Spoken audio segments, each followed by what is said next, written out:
Hey, welcome to the Rain and Morale podcast. So do you ever feel like screaming out in the office, on Zoom or outside the school gates, for the love of God, come on, really? Then if this is you and you're looking for an honest, fun and frank podcast on life and business, then sit back and listen to me, Rain and Morale. I'll be bringing great people on the show to talk, share and debate their life experiences and business challenges, keeping the show unpolished, but in a fun and unique British style, with sarcasm, tenacity, maybe a few swear words or tears. This podcast keeps it real, honest, raw, and removes the bullshit in the only way I know how, through authenticity and getting shit done.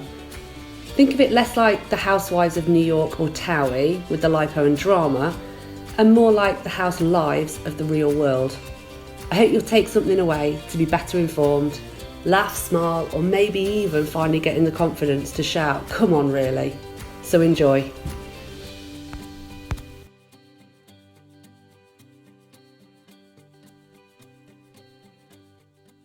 Hi Jack, welcome to the Rain and Morale podcast. How are you today? Very fine. Yes, thank you. Excellent. So for the listeners, I am stupidly excited to have Jack Sim on the podcast today. I've been following Jack for quite some time now on LinkedIn, and we are also both members in Top Tier Impact Group. And Jack is based in Singapore, so it's evening time for him there today and morning here in the UK. But globally, Jack is known as Mr. Toilet, who is a serial entrepreneur with 16 businesses, 8 of them in the kind of social entrepreneurial sector. Jack had the privilege to retire at 40 to be able to devote time on kind of changing the world. And Jack's motto is very much about to live a useful life. Jack, your creds are absolutely insane, from working with the UN to founding the World Toilet Organization. You're a teacher, guider, and truly just an inspiration in terms of what you do. So thank you so much for coming on the show, and welcome. Thank you. So, Jack, I'd love the listeners to hear you now. I'd really love you to tell us a bit about your story, about how you got to retire so early and why you chose this path, and particularly why you're famous to be called Mr. Toilet. Over to you. Uh, Actually, I never planned my life, so everything happened by accident.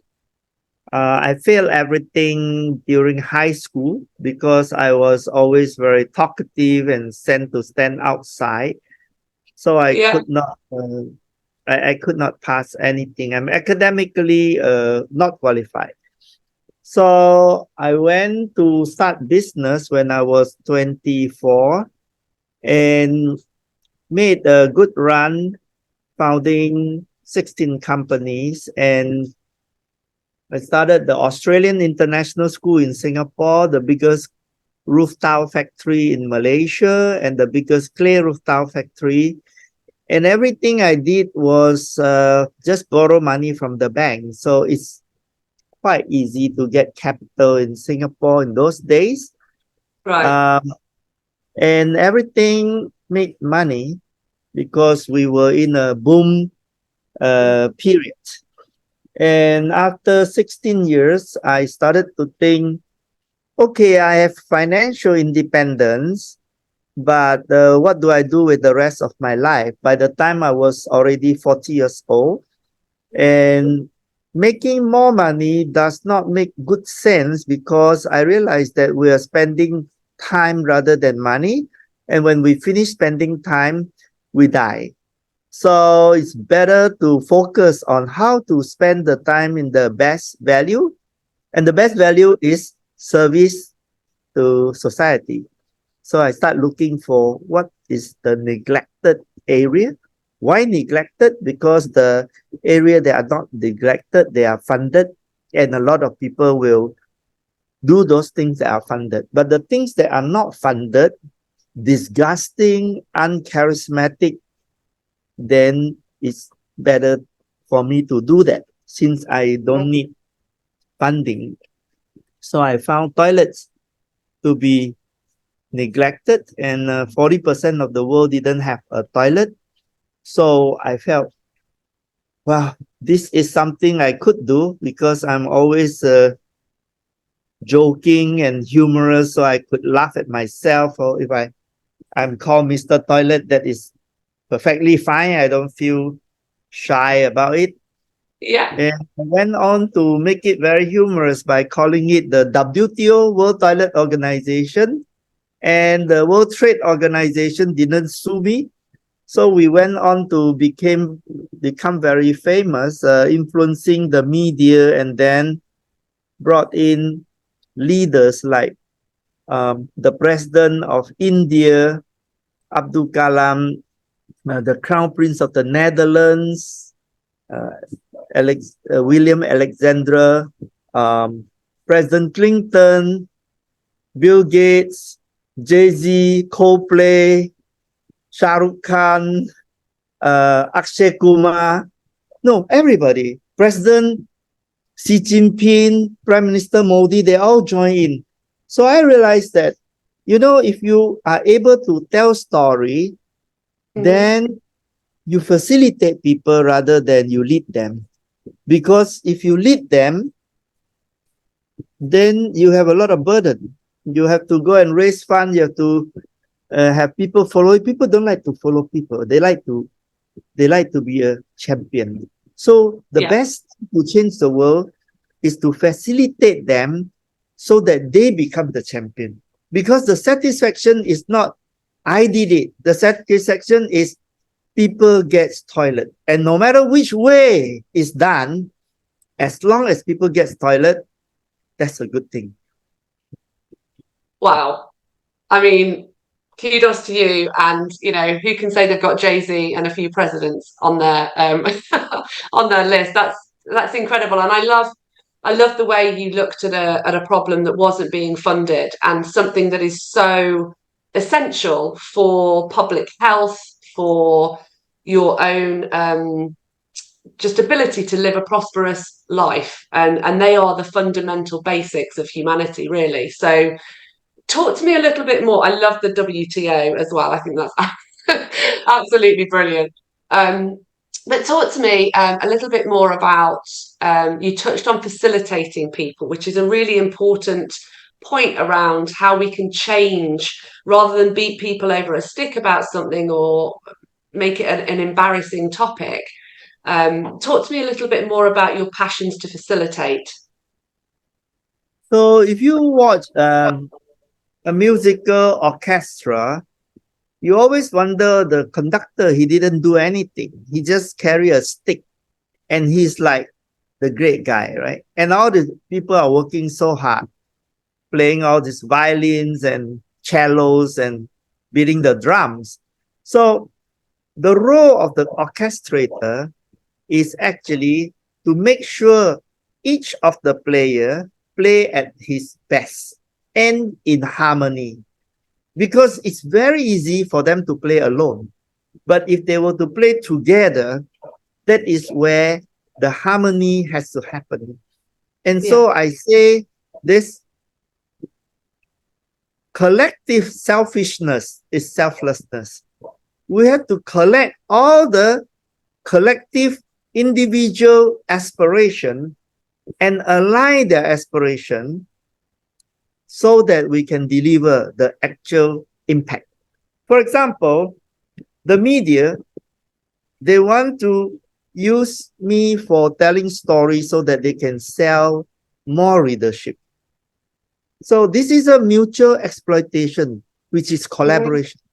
So we have to create a lot of mutual exploitation situation, which you can put it nicely to say designing incentives. So the politician, they saw that I could mobilize the media, so they come and pull me along so that they can also capture the media. For what? For votes and popularity and power.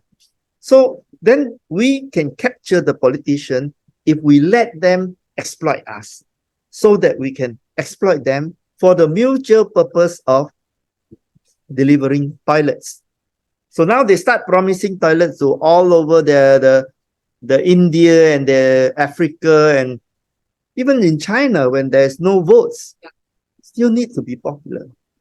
President Xi Jinping is the toilet champion. Prime Minister Modi is the toilet champion in their respective country. So the media brought the politician. Now, when the politicians come, then the bureaucrats are told, go and deliver sanitation. Now, the bureaucrat needs justification for the cost-benefit analysis. Where do they get it? They get it from the academia research. And the professor are very happy to publish their research and to submit it, because if they don't publish, they perish. So again, the professor get their kudos, the bureaucrats get their evidence, the politicians get their vote, the media gets their story, and then money is released, program is done, and then the donor come and the celebrities join in to spice it up, and everybody gets toilet. So what do? I only tell story. And I tell story enough for the last 23 years about toilet. And it was never boring. The story keep on continue to be fresh. And this is the skill, and this is the way the storytelling facilitated everyone. And they all did it in their own name, not in my name, not in our organization name. And we are most happy about that, because a hero got his limit, but thousands and thousands of heroes, no limit.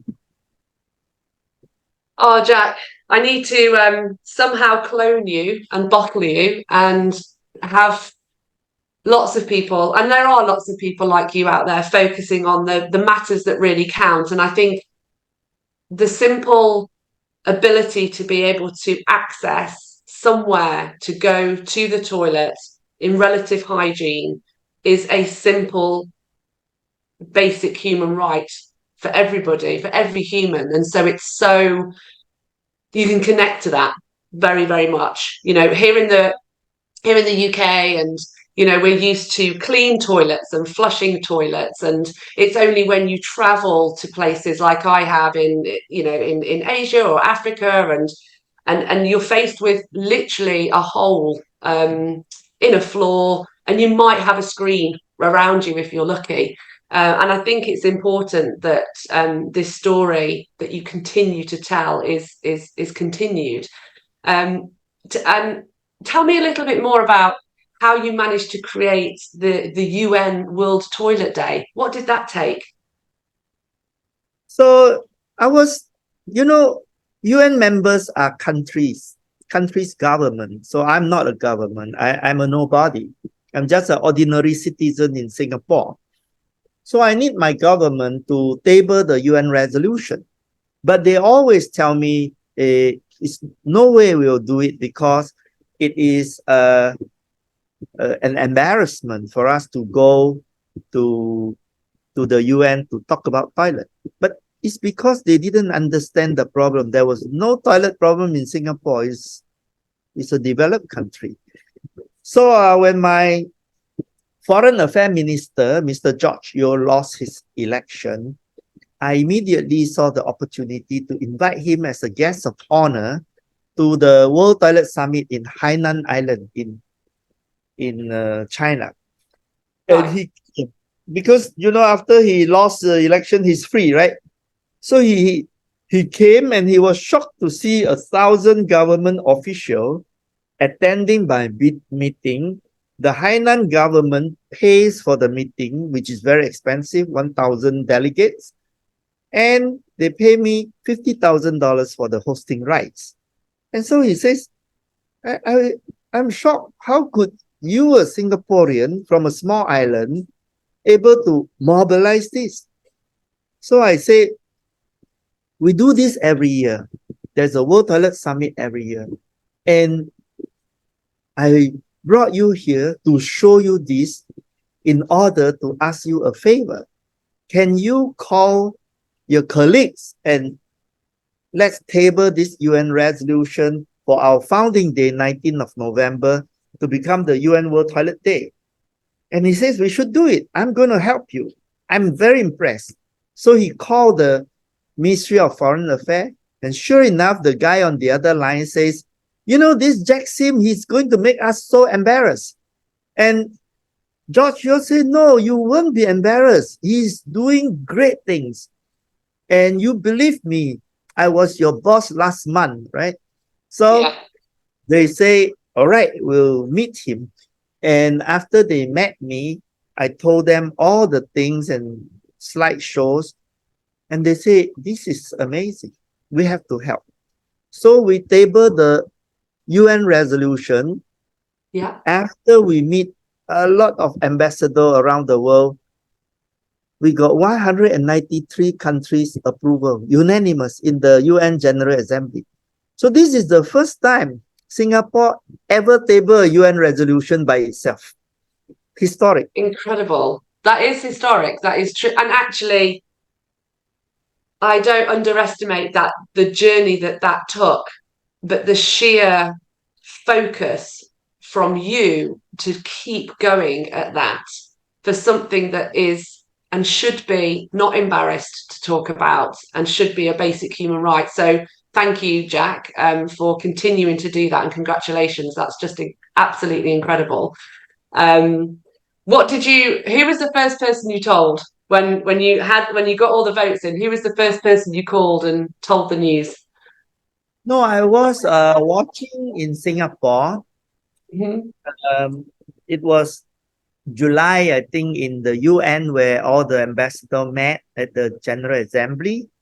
And I was watching the UN television at 3 a.m. in the morning. So all the people, our team, we were watching, we stay awake to see that vote. And it was really fast, It was like resolution number, blah, blah, blah, blah, blah, Yeah, referring to this, declaration of UN World Toilet Day, any objection? And then done. pass. It's like Oh, 30 seconds, And wow. we work for years. And Well, in 30 seconds, it passed. So thank you, Jack. I was like feeling, if the next day I die, at least I did something. Oh, Jack, you've done more than something for sure. Congratulations. And so, for anyone else kind of listening, what are the sorts of barriers that you faced apart from embarrassment that we're talking about, human waste and toilet activities? What were the sort of things that were the biggest barriers? And what are your biggest challenges now as an organization? So generally, to succeed, you must not focus on the barriers. In fact, you must just look at where are the opportunities. And sometimes, you see, you have to think of anything that energizes you and don't think of anything that scares you. So one of the way is to keep on thinking what is the opportunity around, right? For example, one of the difficulty, I think the most difficult country I have ever worked in is my own country, is Singapore. Right. It doesn't have a foreign aid policy. It doesn't appreciate this kind of work, which is humanitarian. Our government is not interested in humanitarian work. It's just want to make money. It's a business country. If you make money, you come to me. If you don't make money, don't talk to me, So Right. my country is generally, let's say, it's a company. It just want to make money. Yeah. So I have to go overseas all the time. And also there's no problem here. Everyone has toilet and the country is run properly. So I think I have to miss my family a lot. I have Yeah. to travel half of the time outside my country. And on the other hand, it's really, really enjoyable because I learn about everything. So I've now traveled 62 countries. No, Wow. 63. A few months ago, I went to Mongolia. So I have 63 countries.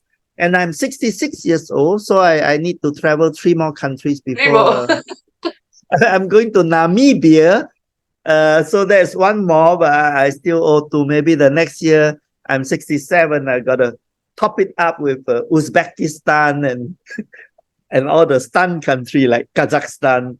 Yeah. So Yeah. it's a very meaningful life because Yeah. I'm free to do whatever I want to do. My wife don't mind. My wife said to me, whatever make you happy, Yeah. go do it. Whatever don't make you happy, just quit it. Doesn't matter, like that. And and you know what? I think that's a really important balance when we talk about, working for ourselves and we're out there on our own. Actually, having the support of a husband and a wife and your children, being away from them is really hard. But equally, when you have a meaningful job and the time that you do have together is quality and you're happy and you're content and you're not stressed and working, the song is 9 to 5, but let's be honest, 7 till 9. I think I should re-record that song from Dolly Parton. It doesn't make your relationships healthy. So I think, I know you have 4 beautiful children now who've all graduated. Is that right? Yes, yes.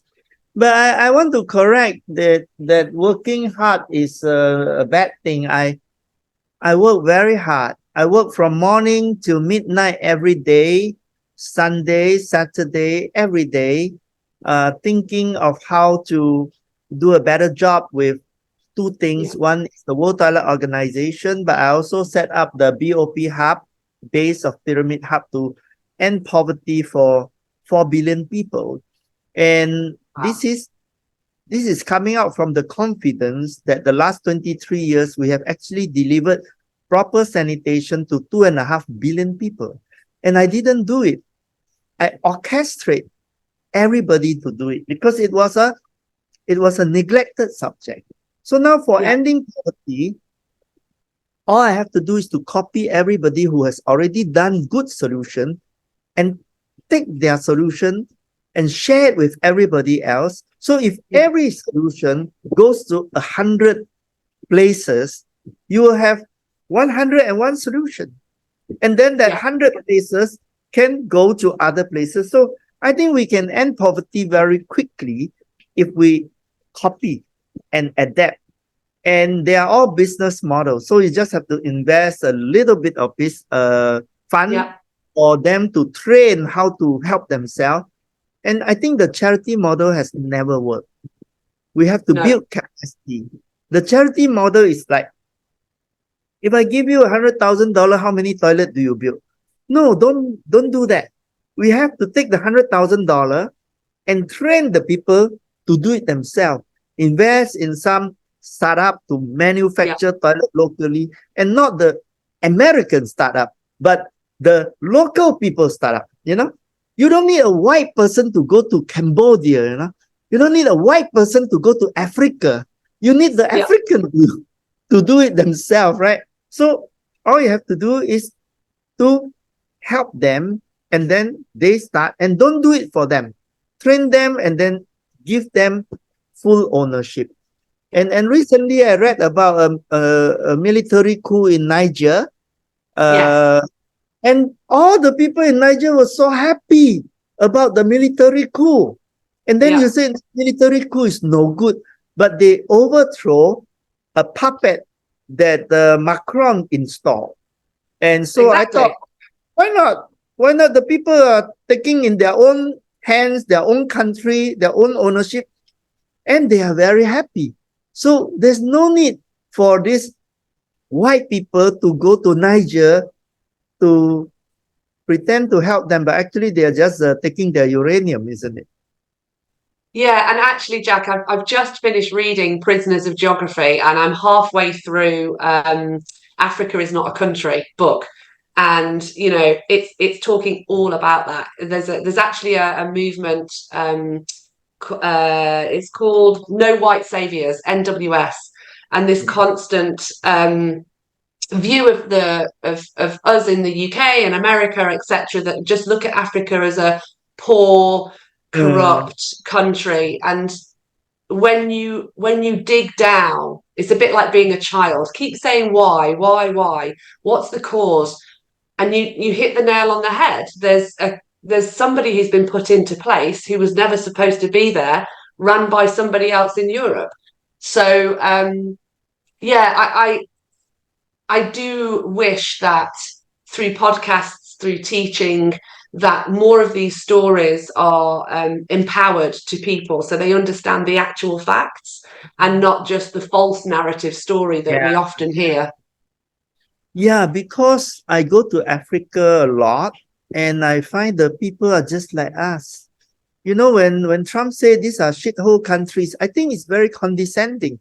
And I Yeah, think what he says resonate with a lot of white people. They do think that Africans are stupid, but it's not true. They are just like us. They don't have opportunities. And the reason they don't have opportunity is because the natural resources are exploited. Can you imagine the Cote d'Ivoire and Ghana make all the cocoa and Cadbury and Swiss chocolate make all the money? Come on, yeah, why does Cote d'Ivoire and Ghana have to be poor? They can don't export you the coffee unless you produce the chocolate in their country and export and pay taxes. So yeah, we cannot let this post-colonial ruler continue to exploit the Africans. I think that yeah, it's time to be fair and let the African own their own resources. And you yeah. say, all right, they don't have good leaders. Why? Because you install those puppets. Come on.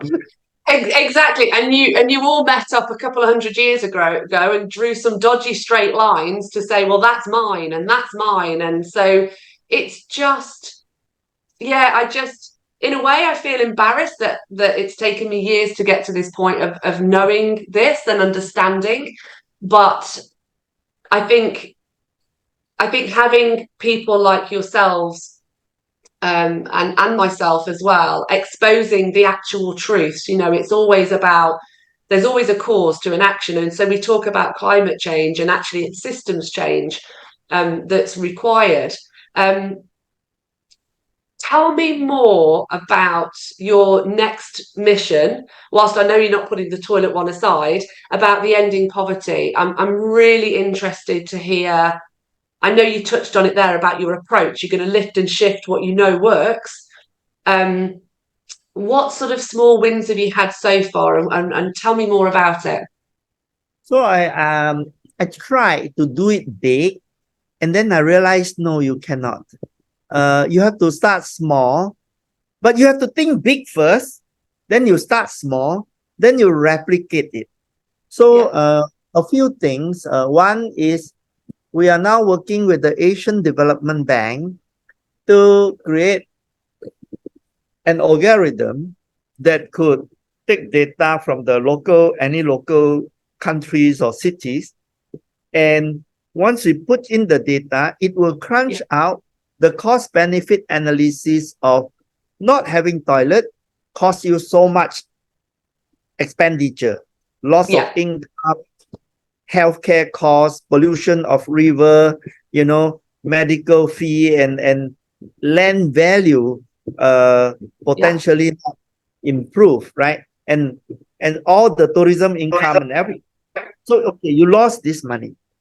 Now, how much does it cost to invest in the toilet to solve this problem? It costs you so much. That means after a few years, actually you get a very good payback. So we are making this calculation, this algorithm, and it's funded by the Gates Foundation, and Asian Development Bank is working with us on this. And mostly we are designing it ourselves, right, copying World Health Organization economist Guy Hutton, and I yeah, assemble a lot of talented people who are putting in their time for free.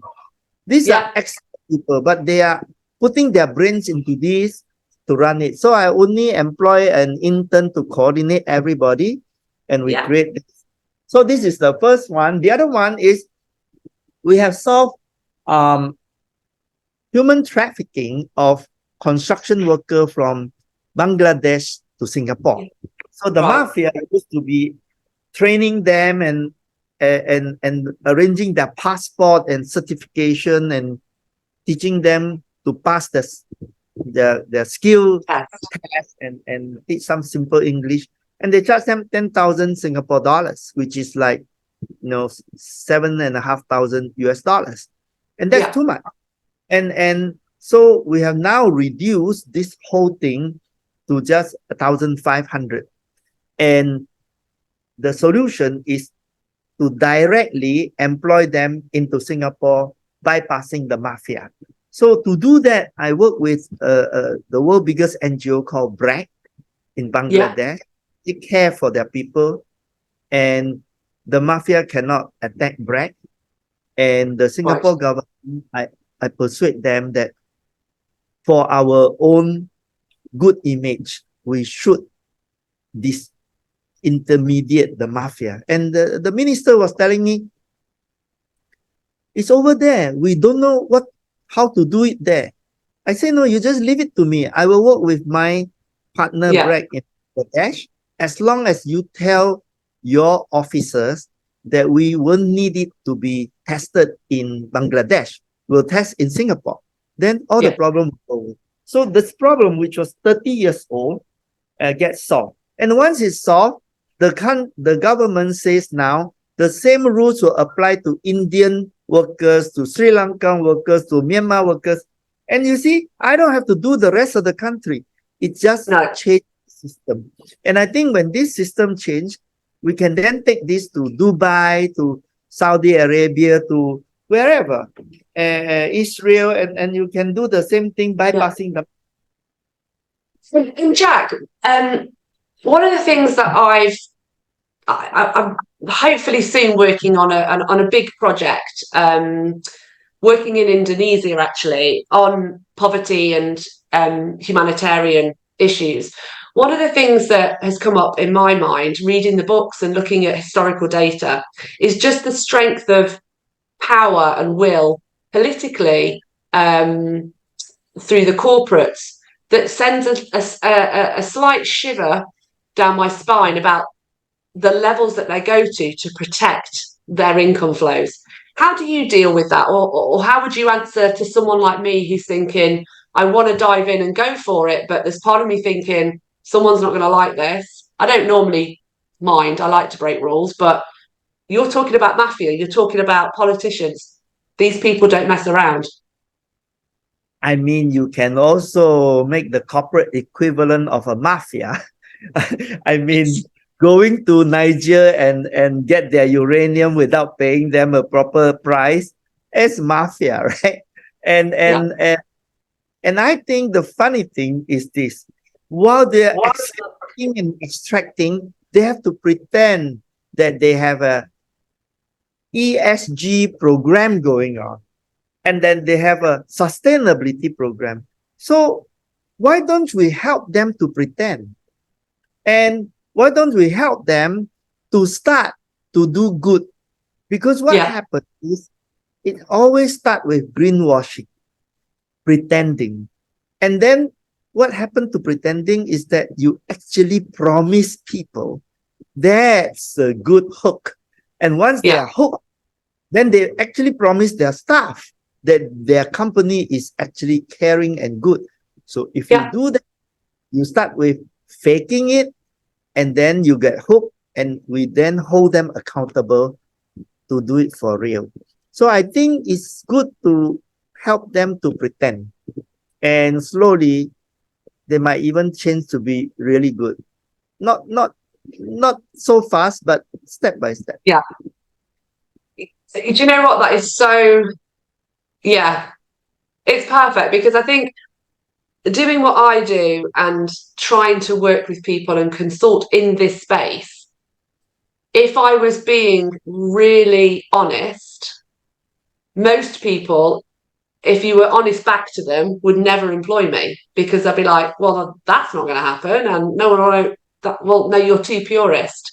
We can't do that. It's too expensive. So it really is a challenging act every day to be positive in this space, to make sure that your actions are moving in the right direction. And I like that philosophy that you just described, which is get it to a point where now you are having to act. You said this, now you need to do it. So I will definitely take that away with me for sure. Hopefully a little bit more.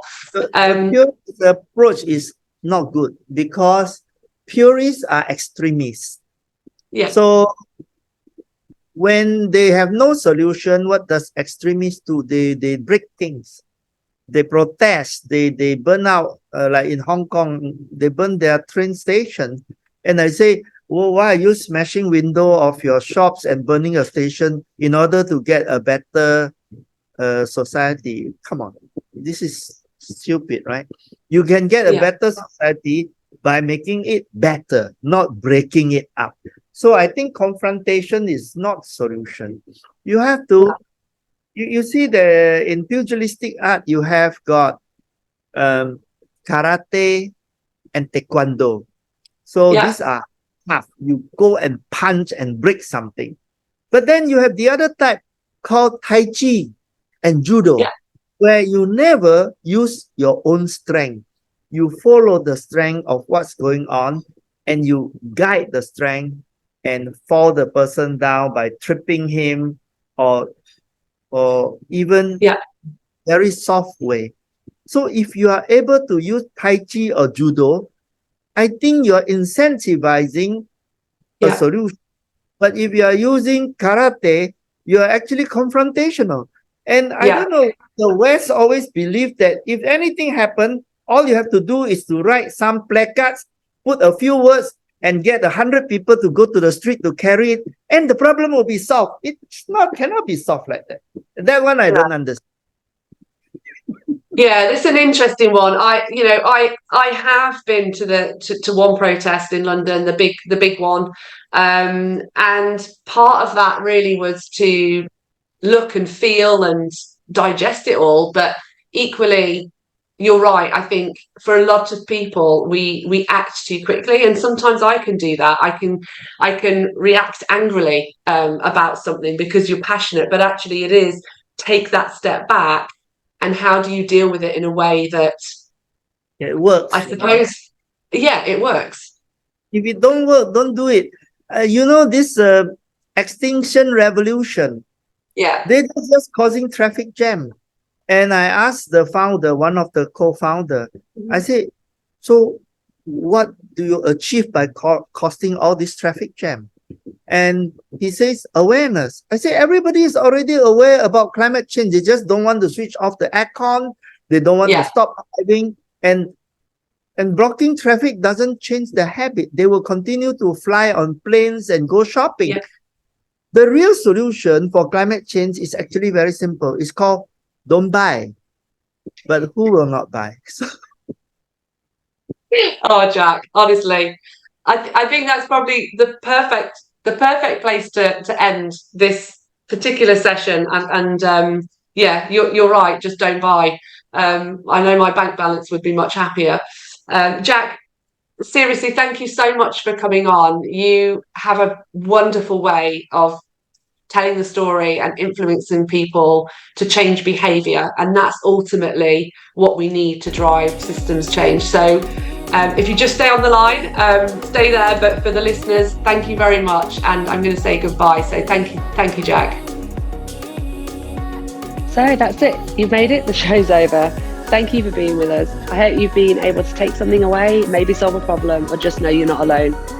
Here's hoping it made you smile with a few laughs along the way. Please feel free to find me on all social media channels, and you can subscribe to my YouTube channel. Just search the Rona Morel Podcast.